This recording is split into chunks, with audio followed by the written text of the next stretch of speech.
Hey guys, today we are talking about lesson 12.1, measurement benchmarks. We briefly talked about this already during MTSS time, so this shouldn't be too new, although I think that a little extra practice in this realm would be really beneficial for all of us. The measurement benchmarks, we are going to be trying to get close to what we think something would be measured by choosing the unit of measure that we would want to use to decide on the size of an item. All right, so let's go ahead. We'll start looking at our first problem here. We're on page 641. We got a scenario here. It says Jake says the length of his bike is about 4 yards. Use the benchmark units below to determine if Jake's statement is reasonable. Now, without even looking at some of these pictures here, knowing the length of 1 yard, that's about 3 feet, okay? And so, without looking at any of these pictures, especially those of you who are familiar with football, when we get into talking about 4 yards, that's quite a ways. And so, it doesn't sound to me right now, doesn't sound reasonable. That's not something, a normal statement that would be made. Okay, but now we can use our pictures here. You can use your background knowledge to help you as much as you want when it comes to these units of measure. Okay, so here we go. We've got this great image up here with these back-to-back, the bike and the baseball bat. And they use the baseball bat here to depict about 1 yard. Okay, and so we see that the bike and the baseball bat laying flat look like they're just about the same length. The baseball bat's a little bit shorter. And so down here where it says, so, Jake's statement is reasonable or is not? I think it's fair to say that it is not reasonable.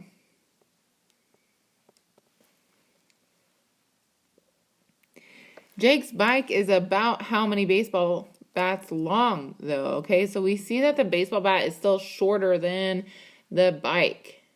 Not by much, though. So I would say it's about 1.5 baseball bats long. If you put a half of a baseball bat on there, that'd be about right. Okay, and so this is how this is going to work today. So let's look down here at our first example. We've got our customary units of liquid volume. We've got a cup, a pint, a quart, a half gallon, and a gallon. Our question being asked is how much liquid is in a mug of hot chocolate? Now the answer to that is going to vary depending on how big your mug of hot chocolate might be. Now, but I will say, I would probably rule out 1 gallon. That would give you a stomach ache. I would also probably rule out a half a gallon. Also a stomach ache in order. Now 1 quart, that's still pretty big. That's still too big to say a mug of hot chocolate. Remember, it's not a challenge. It's not asking how much hot chocolate can you drink. It's about how much liquid is in a mug of hot chocolate. So I'm going to cross that one off as well. And so now I'm down to a pint and 1 cup. 1 cup is about 8 fluid ounces. And this is where I'm talking about. It really depends on the size of the mug that you've got. Okay? I would take either one of those answers because I do think that both of them are pretty reasonable. But for the sake of choosing one, I'm going to go ahead and write down, I would say probably 1 cup.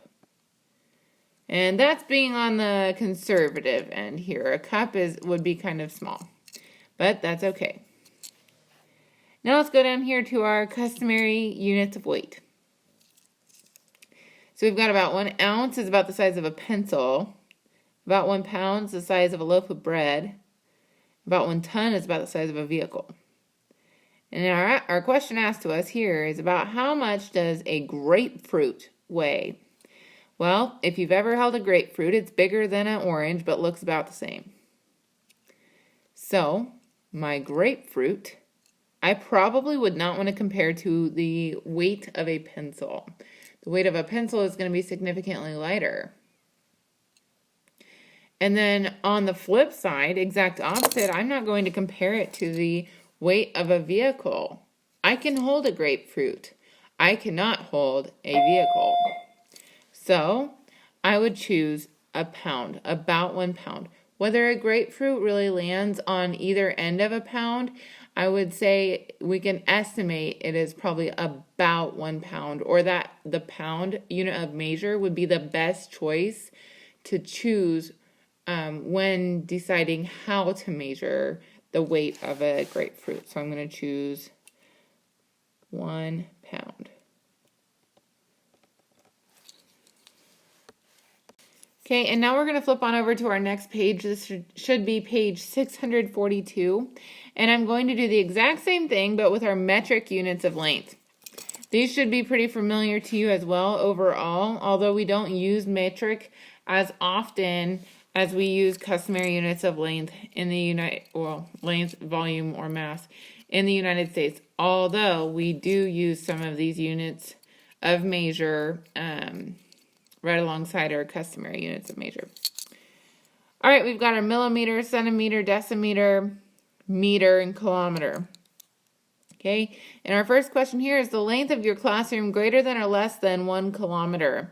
And if we don't understand what a kilometer means, but we look up at that picture right there that says 1 kilometer, you can walk about 1 kilometer in 10 minutes. And I want you to think for just a second. In our classroom, when you're in here, does it take you about 10 minutes to walk the length of the classroom from one end to the other? No, it shouldn't. Is the length of your classroom greater than or less than 1 kilometer? I'm going to go ahead and say less than.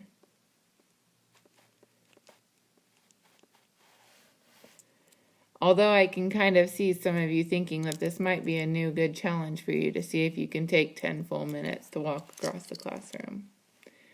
It'll be joyful when I get to see you in this room again. All right, let's go ahead and move on to our next question about how much medicine is usually in a medicine bottle. So we've got a milliliter and a liter, and I want you to think about a liter being similar to almost about the size of some of your guys' water bottles. But also consider when you hear liter, we're usually talking about like a 2 liter of some version of pop. And so the size of that, and then think about a medicine bottle. Okay, and then also the question helps us out here by saying about 120. Okay, a milliliter, this looks like it's a dropper of medicine. Like this has a little bit of medicine put in it to drop in so that you take the amount you're supposed to take there. So about 120 probably milliliters.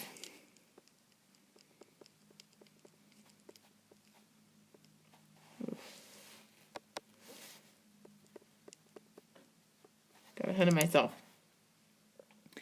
All right, so then next we have our metric units of mass. We have about 1 gram, which would be about the weight of a dollar bill, and about 1 kilogram, which would be about the weight of a baseball bat.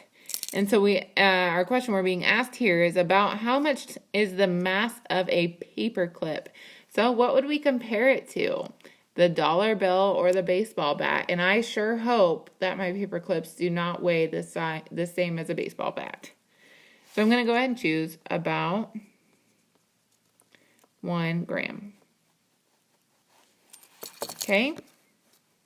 So over here we've got just some extra practice here before we head on over to your homework. The benchmarks to choose are going to be listed off to the side. When you look at your homework later today, you will also have those benchmarks listed there. But if you forget what they mean, you can always look back at your homework, or not your homework, excuse me, at your lesson pages that have the picture that help you understand about how much that unit of measure is equivalent to. So let's look here on number 1. We're looking at the mass of a strawberry.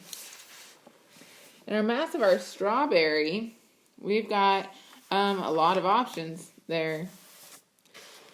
But if we look, we're going to be looking for a unit of measure that is in the metric units. That's what we're looking at for the top ones. 1, 2, 3, 4, and 5.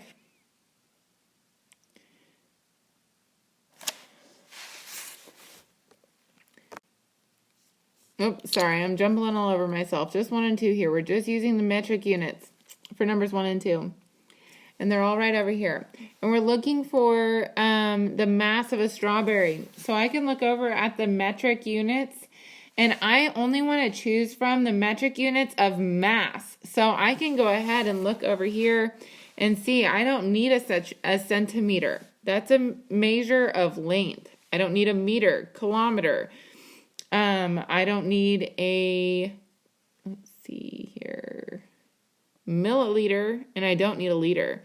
Only gram and kilogram are my units of mass, okay? So now I'm going to go back and look. I see about 1 gram is about the weight of a dollar bill, and about 1 kilogram is about the weight of a baseball bat. So the mass of a strawberry, the unit that I would use to measure it, I would probably choose a gram. I am not saying that the strawberry is equivalent to a gram. I'm saying that the strawberry would be measured in grams. Okay, next I'm going to look at the length of a cell phone. So I'm going to use my metric units of length, which means I'm getting rid of, again, my liter, my milliliter, my kilogram, and gram. I'm just using my metric units of length. So I'm left with a centimeter, meter, or kilometer. And when I look at the length of a centimeter, it looks like it's about the width of my finger. Okay, and then about 1 meter would be about the width of a door. Okay, that's a lot bigger, and we're talking about a cell phone, so I'm probably going to choose a centimeter. And remember, a kilometer is the length that you can walk in about 10 minutes, so we definitely want to go ahead and rule that one out.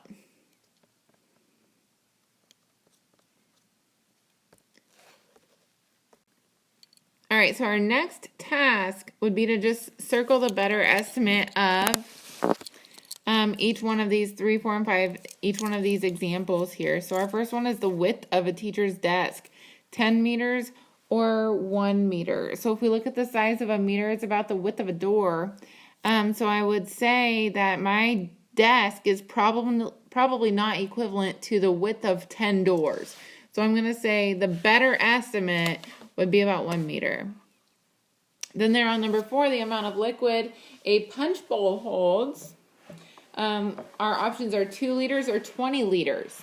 Okay, and we're just talking about a punch bowl like if you were having a Halloween party type deal. All right, so you've got 2 liters, which is about how much is in a pop bottle, or 20 liters, which would be the amount that's in 10 pop bottles. And that would be an enormous punch bowl. So I'm going to go ahead and say 2 liters would be the better estimate. And then on number 5 there, we've got the distance between Seattle and San Francisco. And I'll tell you right now, they're not next door neighbors.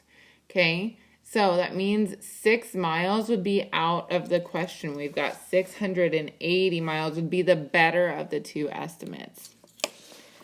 So if we scooch on down here, we've got our benchmarks for our customary units you would use to measure each one of these, numbers 6 and 7. So we've got the length of a football field. Well, we already know how we measure the length of a football field. We already use yards.